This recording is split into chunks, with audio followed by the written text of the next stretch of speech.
Hello and welcome to the nervous system, chapter 12. In this chapter, we're going to look at a general introduction to the nervous system. It'll touch on things that we'll cover in other chapters. We'll look at the branches, the different cells there, how we send signals and receive signals. Okay, nice interaction. Your nervous system has two main branches, the central nervous system and the peripheral nervous system. Central nervous system, brain and spinal cord. Peripheral nervous system is everything that branches off to the side. So you've got your cranial and spinal nerves, and then you've got like your sensory receptors. Central nervous system down that central axis, protected by your skull and your vertebrae. And then between the vertebrae, you've got nerves exiting. Within the peripheral nervous system, we have several divisions. First, we've got the motor and the sensory, the efferent and afferent. Okay, so sensory afferent sends information into the central nervous system, towards the brain.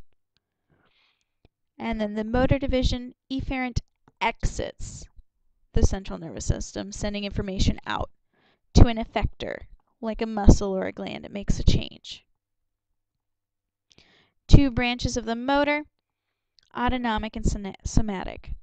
Somatic is that voluntary control, like when you contract skeletal muscle. Autonomic, auto means self, so that's self-run. It's involuntary, unconscious. And the two divisions there, parasympathetic and sympathetic. Rest and digest, fight or flight. So the sympathetic feels bad for you. It wants to get ready for a situation where you have to run away or fight. So then you would be sending more blood to your muscles, increasing your heart rate, getting ready for action. Whereas during rest and digest, you'd be sending more blood to like your digestive system, your kidneys.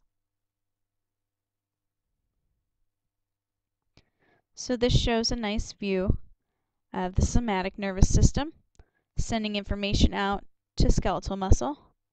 Whereas the autonomic, since it's like smooth muscle, like the blood vessel and digestive muscle walls, cardiac muscle, your heart, and glands that secrete hormones to make more long-term changes. That also works with the enteric motor neurons. Those work with the autonomic, but they've got their own reflex, so sometimes they're considered separate. We won't really focus there. Okay, let's go through the functions of the nervous system. So first, sensory input. So there we gather information. We need to know where we're at with our environment so that we can maintain homeostasis. If we don't know where we're at, we don't know what we have to change, or if we're at okay temperatures, blood pressure, calcium levels, etc. So we've got sensory receptors. So these sensory receptors are monitoring chemosensory information, so like what chemicals are there, pressures, amount of light, etc. And then the next function of the nervous system is integration. So we have to be able to take that information that we've received from the senses and decide what to do. And if based on the input we decide with our brain and our spinal cord that a change is necessary, they'll send out information through a motor output, a response, to an effector, something that makes the change, muscle or gland. So like here we have an example of a reflex arc.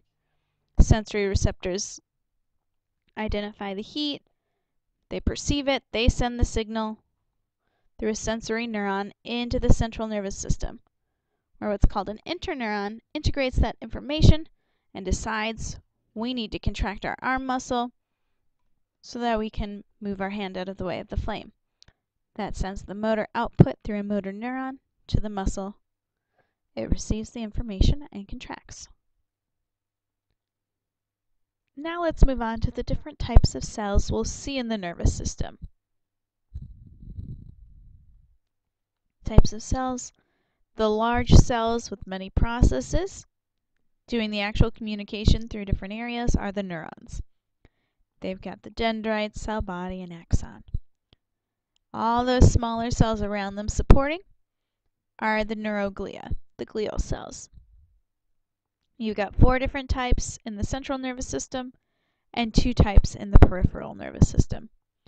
In our central nervous system, we have more because we've got that blood-brain barrier, and we don't have some of our other cells in there able to do those processes. Okay. So first, neurons live and function for a lifetime. They are amitotic, which means that once fully developed, they don't go through mitosis anymore, except for in the hippocampus, which has to do with memory, and in your nose for olfaction. These cells have a high metabolic rate. That means that they need lots of ATP. So to make ATP, they need glucose and oxygen. That's why they're some of the first that are affected when you're oxygen deprived. And because they're amitotic, if cells die, other cells can't divide and take their place. Let's go through the parts of neurons in more in depth. The largest portion is the cell body. That's where the nucleus is. And then you have these processes that project out. And depending on what type of neuron you have, they have different numbers of processes. Most of those processes are going to be dendrites. They're the receivers. They take information in. So they're connected to other neurons or receptors that give them information. They make it either easier or harder for a neuron to send an electrical signal. And what happens is that information builds up at the beginning of the axon. That's the portion that sends the information out to either another neuron or an effector. And if we have this electrical signal change, it propagates, it moves down the axon, and sends the signal out through neurotransmitters. Within the cell body, we've got what are called Nissl bodies. They're really dark. They're clusters of endoplasmic reticulum and free ribosomes. So that's where we'll be making lots of proteins. We need to put lots of proteins on these membrane walls. So we need lots of endoplasmic reticulum. You'll see that they have cell bodies of neurons grouped in areas. In the central nervous system, those groups are called nuclei, and in the peripheral nervous system, they're called ganglia. And they're going to be gray matter. They're going to look darker than like myelinated axons. And then dendrites, they take the information in, and that all adds up at the beginning of the axon. And axons, they send the signal out. If they have an electrical signal, this action potential starts. It goes all the way down and sends the signal on.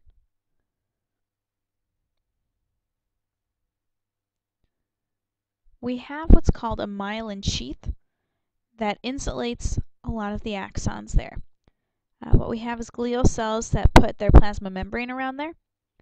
They wrap them around in that plasma membrane, lots of fat, phospholipid bilayer. It insulates the axon. And what happens then is the electrical signal can skip from open space, which is called a node, through the myelin sheath to the next open space, or the next node. So we've got this saltatory conduction. Instead of just this long propagation, we've got a bang, bang, bang, and it goes much faster. There's some questions to go over. You can review those.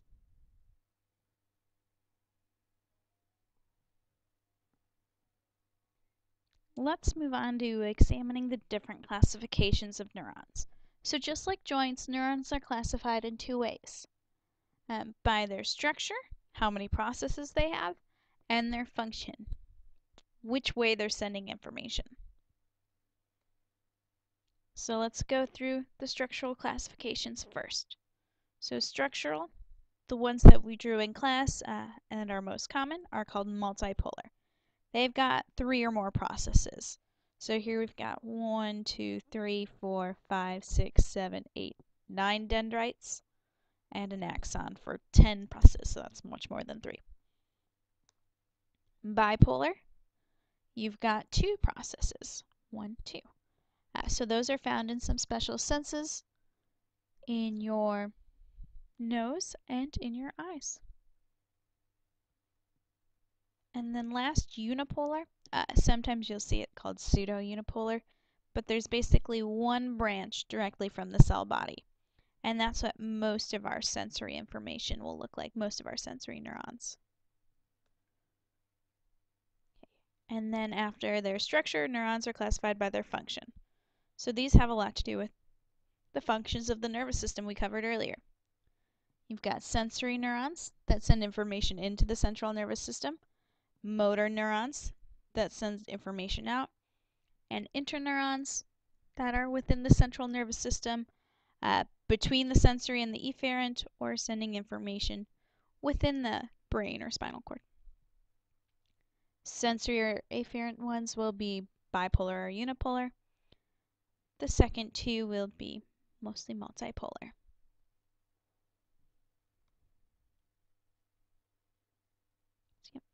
Sensory.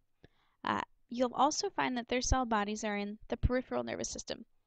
They're in what are called ganglia, those groups. So you'll see what's called the dorsal root ganglia right after leaving the spine. Next, you've got motor or efferent. So those cell bodies are going to be more in the central nervous system. So they're going to be in like clusters called nuclei. Then interneurons, very similar. They're also mostly multipolar, just like the motor neurons. Now that we've finished talking about neurons, let's move to those supporting cells. Much smaller. You've got different types in the central nervous system and peripheral nervous system.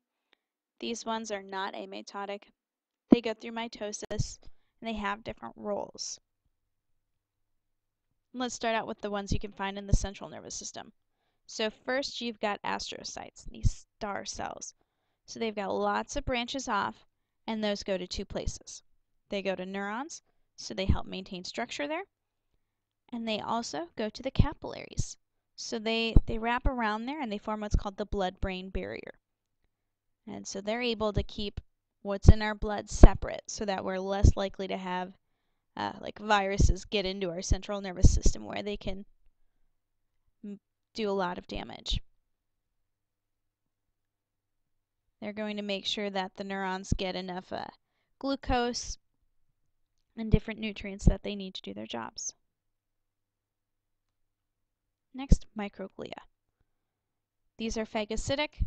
They act as immune cells. So our normal white blood cells can't cross the blood-brain barrier.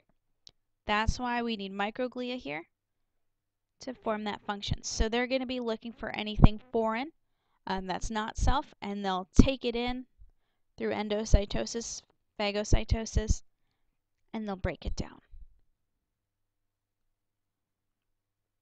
And then we've got ependymal cells. So these line our fluid-filled spaces. So you've got cerebrospinal fluid, and then nervous tissue. So they've got cilia on there that help move in a wave-like motion, move the cerebrospinal fluid around the brain, the ventricles, the spaces there, and around the spinal cord. And last, you've got the oligodendrocytes. These wrap around the axons, forming the myelin sheath of the central nervous system. They insulate it. This fatty layer helps send signals faster. Okay. And then in the peripheral nervous system, we only have two. We don't need any sort of specialized immune cells. We've got our normal white blood cells. We don't have cerebrospinal fluid, so we don't need ependymal cells either. What we do have is we have satellite cells, which are kind of like astrocytes. And then we've got Schwann cells. Those form the myelin sheath there, similar to the oligodendrocytes. The satellite around the outside, Schwann cells around the axon, and you can see those spaces in between them form the nodes of Ranvier. So the signal will jump from spot to spot.